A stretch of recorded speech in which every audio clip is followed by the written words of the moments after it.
Hello student, गिरी tutorial के अपने channel में आपका स्वागत है। 11th में हमने last time properties of charges study किए थे।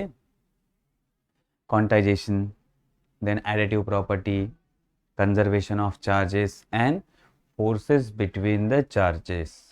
तो अगर दो लाइक चार्ज एक साथ आते हैं तो एक दूसरे को रिपेल करेंगे और दो अनलाइक चार्ज एक साथ आएंगे तो अट्रैक्ट करेंगे। ये हमने सीखा था, लेकिन उस चार्ज को या उस चार्ज पे जो फोर्स अप्लाई हो रहा है वो कितना होगा, ये कैसे फाइंड आउट करेंगे। तो आज के लेक्चर में हम वही सीखने वाले हैं कि वो कैसे फाइंड किया जाएगा कि चार्ज, अगर हमने दो चार्ज रखे हैं तो इसके ऊपर कितना फोर्स अप्लाई होगा। ठीक है, तो आते हैं पहले तो scalar form of Coulomb's law. Scalar form of Coulomb's law. अब हम इसका स्टेटमेंट पहले लिखने वाले हैं। स्केलर फॉर्म क्या कहता है?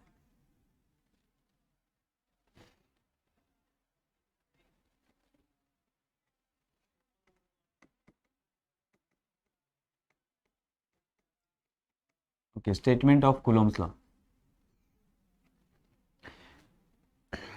Force of attraction or repulsion between any two point charges at rest is directly proportional to product of magnitude of charges and inversely proportional to square of distance between them, and this force is act between the line joining of two charges. ठीक है, क्या कहा हमने कि force of attraction, क्योंकि charge attract भी करते हैं और रिपल भी करते हैं, तो फोर्स ऑफ अट्रैक्शन और repulsion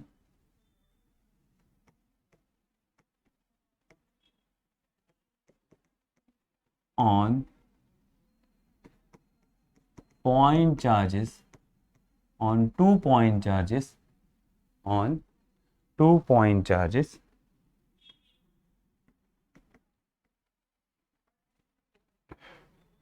force of attraction or repulsion on two point charges is directly proportional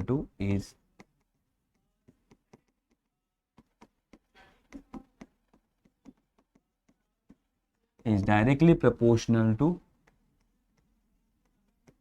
product of two charges and inversely proportional to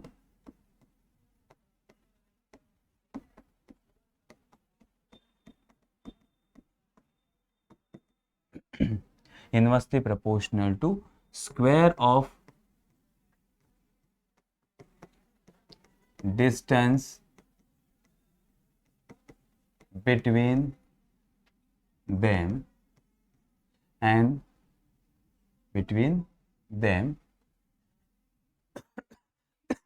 and force act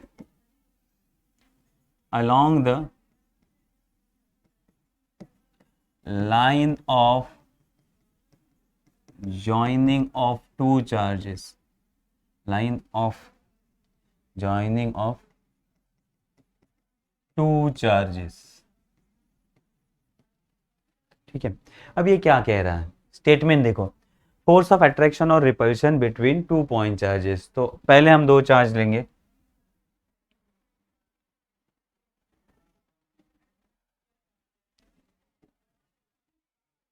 और यहां हमारा दूसरा चार्ज होगा। ठीक है, दो चार्ज है, मे भी सेम हो सकते हैं, डिफरेंट हो सकते हैं। अभी हमने डिफरेंट चार्ज ड्रॉ किए, मे भी सेम हो सकता है, डिफरेंट। तो क्या होगा, ये इसका सेंटर, यहाँ एक center, line of joining of two charges, इन दोनों के बीच का डिस्टेंस आर, इन दोनों के बीच का डिस्टेंस आर। ये चार्ज है Q1, ये चार्ज है हमारा Q2। दो चार्ज हमने लिए Q1 Q2, दोनों के बीच का डिस्टेंस है R, दोनों के बीच का डिस्टेंस है R। अब इसमें फोर्स अप्लाई करेगा, ये एक दूसरे के ऊपर फोर्स अप्लाई करेंगे, मे बी अट्रैक्टिव और रिपल्सिव। हम रिपल्सिव लेते हैं, दोनों चार्ज सेम है, तो ये रिपल्सिव फोर्स होगा, F इस डायरेक्शन में होगा, या ये रिपेल होगा F इस डायरेक्शन में। ठीक है, सो क्या कहता है, फोर्स ऑफ अट्रैक्शन और repulsion on two point charges is directly proportional to product of two charges. So F force is directly proportional to two charges, product of two charges. दोनों का प्रोडक्ट करेंगे तो वो डायरेक्टली प्रोपोर्शनल है force से, and it is inversely proportional to, and force is inversely proportional to square of distance between them, square of distance between them. So F is directly proportional to Q1 Q2 and inversely proportional to R square. अगर हम दोनों को combine करें, therefore F is proportional to Q1 Q2 and inversely proportional to R square. अगर हम proportionality sign निकालेंगे तो यहाँ एक constant आएगा is equal to K, जिसे हम कहते हैं प्रोपोर्शनैलिटी कांस्टेंट। ये क्या है? Proportionality constant.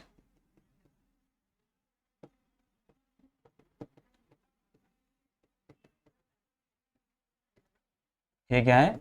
Proportionality constant. K is a proportionality constant. यहां तक समझ में आ गया? स्केलर लॉ क्या कहता है हमें, कूलोम्ब्स लॉ हमें क्या कहता है स्केलर फॉर्म में, कि जो भी फोर्स है वो चार्ज के प्रोडक्ट को डायरेक्टली प्रोपोर्शनल है और डिस्टेंस के स्क्वायर को इनवर्सली प्रोपोर्शनल है। दोनों को कंबाइन करेंगे तो एक कांस्टेंट आएगा जिसे हम K कहते हैं। K is a proportionality constant. अब K का वैल्यू होता कितना है? तो अगर हम एक्सपेरिमेंट से वो वैल्यू फाइंड आउट करें, या फिर वो वैल्यू अगर हम फाइंड आउट करें 1/4πε0, ये होता है K का वैल्यू, कांस्टेंट का वैल्यू। क्या होता है कांस्टेंट का वैल्यू? 1/4πε0। अगर हमने चार्जेस को हमने वैक्यूम में रखा है, चार्जेस इन वैक्यूम, ओके, अगर वैक्यूम में रखा है, वैक्यूम मीडियम है हमारा, तो वहां कांस्टेंट का वैल्यू क्या होगा? 1/4πε0। और अगर हम इन्हें किसी मीडियम में रखा है इसको, लाइक वाटर, सो ये होगा कांस्टेंट का value charges in any other medium. Vacuum छोड़ के कोई भी मीडियम हो तो उसके लिए कांस्टेंट का वैल्यू क्या होता है? 1/4πε0। और वैक्यूम के लिए वैल्यू होता है K का 1/4πε0। तो अब हमारा फॉर्मूला क्या होगा? पीछे अगर हम चलते हैं तो हमने फॉर्मूला क्या लिखा था? F is equal to K Q1 Q2 upon R square. तो यही फॉर्मूला हम कैसे लिख सकते हैं? फॉर वैक्यूम अगर हमें फॉर्मूला लिखना है, यही फॉर्मूला किसके लिए लिखना है? वैक्यूम के लिए। तो ये फॉर्मूला कैसे आएगा? F is equal to 1/4πε0 Q1 Q2 upon R square. ये फोर्स किस में अप्लाई होगा? वैक्यूम में।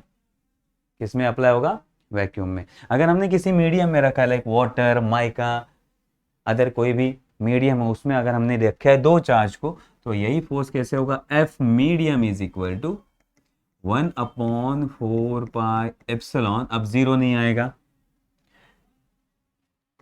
Q1 Q2 upon R square, where epsilon naught और epsilon is a permittivity of medium. ये क्या होता है? Permittivity of medium.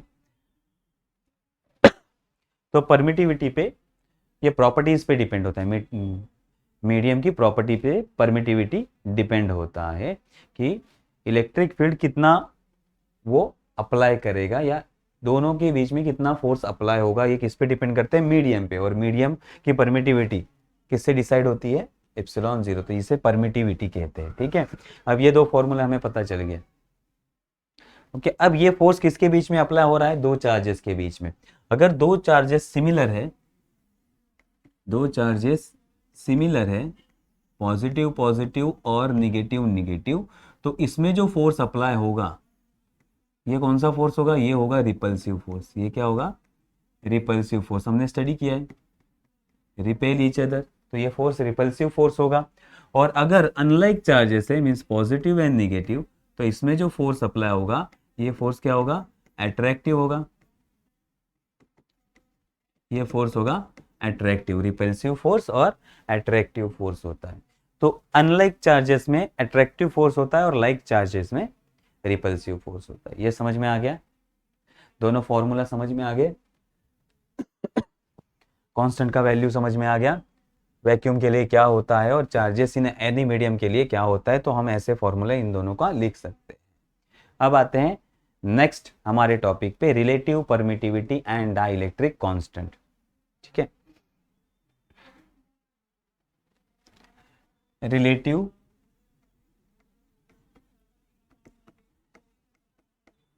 Permittivity and dielectric constant. Relative permittivity और डाइलेक्ट्रिक कांस्टेंट हम लिखते हैं, क्या लिखते हैं, और इसी को डाइलेक्ट्रिक कांस्टेंट भी कहा जाता है, और डाइलेक्ट्रिक कांस्टेंट। चलो अब हम रिलेटिव परमिटिविटी क्या होती है उसका स्टडी करते हैं। तो हमने अभी दो फॉर्मूले देखे। अगर if two charges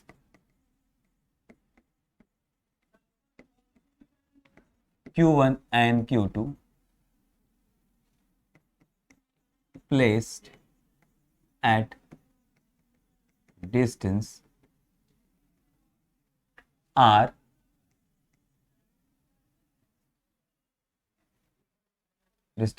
between them, दोनों के बीच पे डिस्टेंस कितना है R, then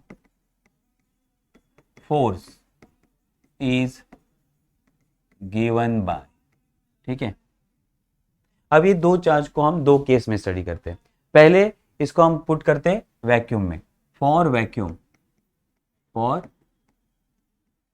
वैक्यूम अगर वैक्यूम मीडियम है हमारा, सो वैक्यूम के लिए फोर्स क्या होगा, अभी हमने स्टडी किया, force for vacuum is equal to 1/4 pi epsilon 0।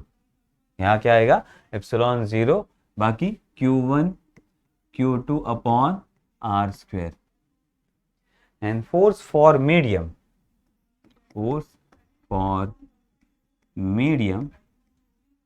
के लिए फोर्स क्या होगा, force for medium is equal to 1/4 pi epsilon Q1 Q2 upon R square. यहाँ एप्सिलॉन 0 है, यहाँ एप्सिलॉन है। ये समझ में आया, इक्वेशन 1 और equation 2, equation 1 and equation 2। Now divide equation 1 by equation 2। Equation 1 divide by equation 2 क्या होगा फिर, F vacuum divided by F medium is equal to 1/4 pi epsilon 0 Q1 Q2 upon R square divided by 1/4 pi epsilon 0, sorry epsilon 0 नहीं आएगा, epsilon medium के लिए ना, Q1 Q2 upon R square. तो ये दोनों कट हो गए, 1/4 पाई कट, सो बचा क्या यहाँ, 1/0 divided by 1/, that is epsilon by epsilon 0, and this factor is known as relative permittivity. इसे हम क्या कहते हैं, रिलेटिव परमिटिविटी और डाइलेक्ट्रिक कांस्टेंट। तो ये जो हमें रेशो मिला है, क्या रेशो मिला, F vacuum divided by F medium is equal to permittivity of medium divided by permittivity of vacuum is equal to relative permittivity और डाइलेक्ट्रिक कांस्टेंट। तो हम किसे कहेंगे रिलेटिव परमिटिविटी और डाइलेक्ट्रिक कांस्टेंट, तो सिंपल यहां से अगर हम डेफिनेशन बनाए, it is ratio of permittivity of medium to the permittivity of vacuum. It is ratio of permittivity of medium to the permittivity of vacuum. इसे कहते हैं हम डाइलेक्ट्रिक कांस्टेंट और रिलेटिव परमिटिविटी। और सेकेंड डेफिनेशन अगर हम देखें, second definition, it is ratio of force between two charges when they are kept in a vacuum divided by force between two charges when they are kept in a medium. ये समझ में आ गया relative permittivity. पहला definition क्या है, permittivity of medium divided bye permittivity of vacuum. It is ratio of permittivity of medium to the permittivity of vacuum, or it is ratio of force between two charges when it is placed in vacuum divided by force between two charges when they are placed in a medium. इसे कहते हैं हम relative permittivity और dielectric constant. ये समझ में आया। अब इसका और एक टर्म हम लिख सकते हैं, इसको और एक टर्म कहा जाता है, इसे कहा जाता है स्पेसिफिक इंडक्टिव क्वालिटी। इसे ये भी कहा जाता है स्पेसिफिक इंडक्टिव क्वालिटी। और यहां से अगर हम इसका फॉर्मूला बनाने जाए या रिलेशन बनाने जाए तो हमें रिलेशन क्या मिला, epsilon by epsilon naught is equal to epsilon R, और epsilon is equal to epsilon 0। तो अगर ये फॉर्मूला हम मीडियम की जगह पुट कर सकते हैं, यही फॉर्मूला हम यहाँ मीडियम की जगह पुट कर सकते हैं, तो मीडियम का फॉर्मूला इस फॉर्म में भी लिख सकते हैं, और इसे और एक दूसरे तरीके से लिखते हैं, क्योंकि इसको के बी कहा जाता है, तो इसको इप्सिलॉन 0 इंटू के बी कहते हैं, इसको इप्सिलॉन 0 इंटू के बी कहते हैं। ठीक है, ये दोनों तरीके से हम लिख सकते हैं इसको, तो इप्सिलॉन की जगह आप पुट कर सकते हो। तो मीडियम का और एक फॉर्मूला हम कैसे लिख सकते हैं मीडियम के लिए, यही formula for medium, for medium हम ऐसा फॉर्मूला लिख सकते हैं F is equal to 1/4 pi epsilon 0, sorry epsilon Q1 Q2 upon R square. ये किसके लिए है, मीडियम के लिए।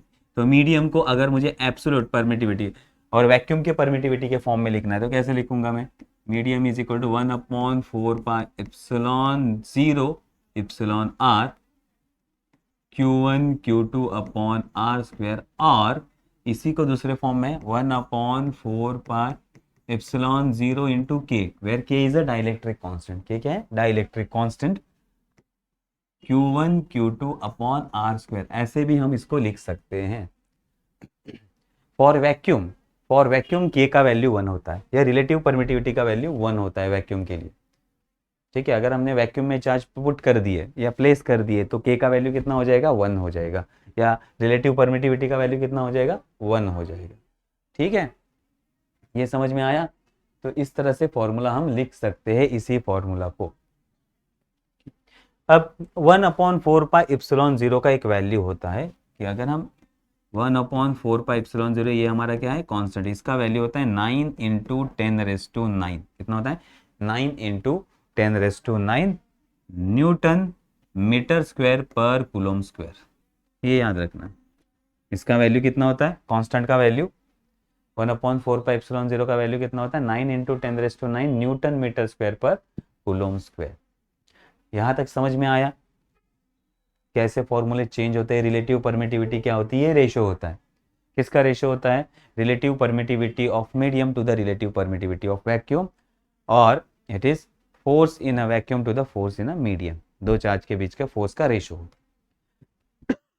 अब आते हैं नेक्स्ट टॉपिक पे, definition of 1 coulomb charge. 1 coulomb किसे चार्ज कहेंगे हम, डेफिनेशन ऑफ 1 कूलम चार्ज। उससे पहले थोड़ा सा एक एग्जांपल लेके इसको स्पेसिफाई करते हैं, ये वैल्यू तो आपको समझ में आए। सपोज हम वाटर लेते हैं, क्या वाटर मीडियम में 2 चार्ज रख दी, वाटर मीडियम, पहले 2 चार्ज लिए उसको वैक्यूम में रख दिया। पहला हमारा मीडियम क्या था, वैक्यूम, वैक्यूम में हमने 2 चार्ज रख दिए।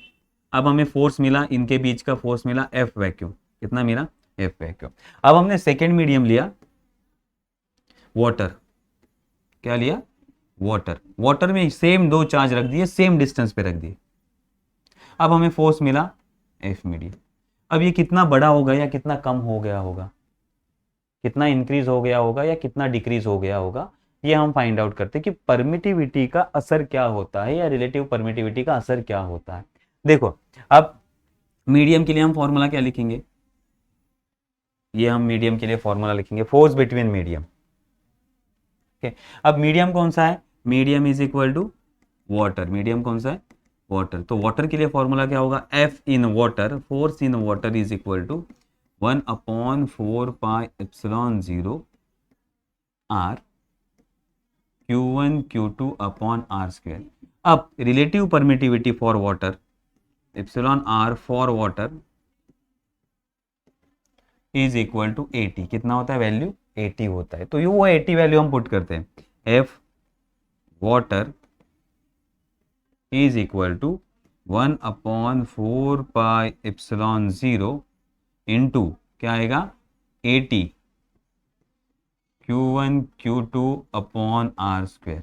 अब इसी को थोड़ा रीअरेंज कर लेते हैं, 1/80 को बाहर निकाल लेते हैं, बचा हुआ term 1/4 pi epsilon 0 1/4 pi epsilon 0 Q1 Q2 upon R square.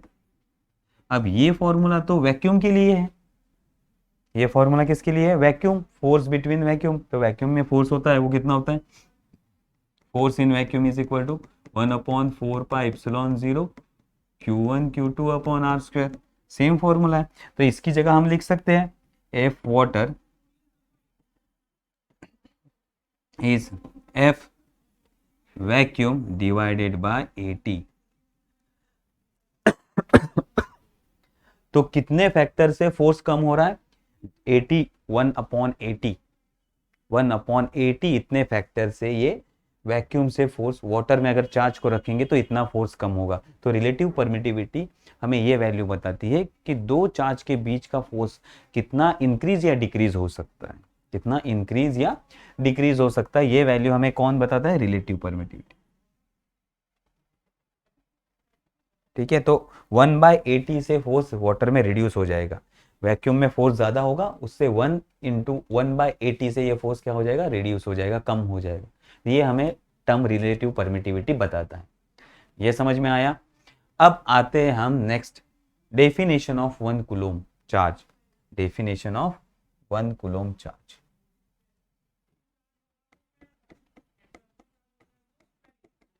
Definition of 1 coulomb charge.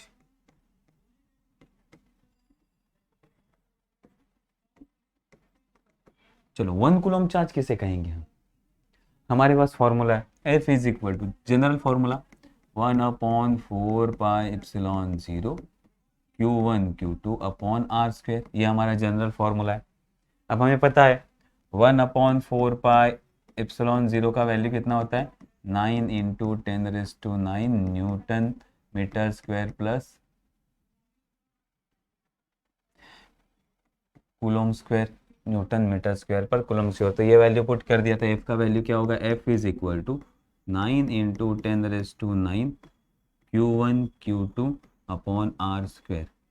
अब सपोज हमें वैल्यू कितना चाहिए, 1 कूलम चार्ज कितना होता है, 1 कूलम चार्ज कितना होता है, 1 coulomb charge suppose Q1 is equal to Q2 is equal to 1 coulomb charge, और इस दो चार्जों को हम 1 मीटर डिस्टेंस पे रखते हैं। कितने मीटर डिस्टेंस पे रखते हैं, 1 मीटर डिस्टेंस पे रखते हैं। तो फॉर्मूला क्या होगा, F is equal to 9 × 10⁹ Q1 का वैल्यू 1, Q2 का वैल्यू 1, 1 × 1 1 डिवाइडेड बाय 1 स्क्वायर 1। तो फोर्स कितना हो जाएगा, फोर्स हो जाएगा 9 × इसका वैल्यू 1 हो जाएगा, इसका भी वैल्यू 1 हो जाएगा, बचा हुआ फैक्टर 9 × 10⁹ तो फोर्स कितना अप्लाई हो रहा है, 9 × 10⁹ Newton. So 1 coulomb charge is that charge when two charges are placed in 1 meter distance or 1 meter apart. If they apply a force 9 × 10⁹ Newton on each other, then that charge is known as a 1 coulomb charge. अगर हमने दो charge लिए, उसको 1 metre distance पे रखा, दो charge लिए उसको हमने 1 मीटर डिस्टेंस पे रखा, और ये एक दूसरे पे फोर्स अप्लाई कर रहे हैं, कितना 9 × 10⁹ न्यूटन, ये भी फोर्स अप्लाई कर रहा है, F is equal to 9 × 10⁹ newton, then this charge is known as a 1 coulomb charge. देन इस चार्ज को हम क्या कहते हैं, 1 कूलम चार्ज। तो 1 कूलम चार्ज का डेफिनेशन समझ में आ गया। दो चार्ज को अगर हम 1 मीटर डिस्टेंस पे रखते हैं या यूनिट डिस्टेंस पे रखते हैं, और उसके बीच में जो फोर्स होता है उसका वैल्यू होता है 9 × 10⁹ 9 × 10⁹ newton, then that charge is known as a 1 coulomb charge. ठीक है, यह समझ में आ गया चार्ज क्या होता है। तो चार्ज का यूनिट होता है कूलम, डिस्टेंस का मीटर स्क्वायर और फोर्स का न्यूटन, ये तो आपको पता है। तो इस तरह से 1 कूलम चार्ज का डेफिनेशन बनता है, ये वैल्यू से 1 कूलम चार्ज का डेफिनेशन बनता है। ठीक है, समझ में आया? यहाँ तक का टॉपिक। आज हमने क्या स्टडी किया? पहले तो हमने फोर्स का स्टडी किया, कूलोम्स लॉ से फोर्स फाइंड आउट किया, फोर्स किस पे डिपेंड करता है। देन हमने रिलेटिव परमिटिविटी और डाइलेक्ट्रिक का स्टडी किया, एंड देन 1 कूलोम चार्ज कितना होता है उसके बारे में हमने स्टडी किया। ठीक है, तो ये तीनों टॉपिक अच्छे से रीड करो। तो आपको कुछ डाउट होगा तो कमेंट करो। ठीक है, तो यहाँ हम लेक्चर हमारा स्टॉप करते। Okay, thank you.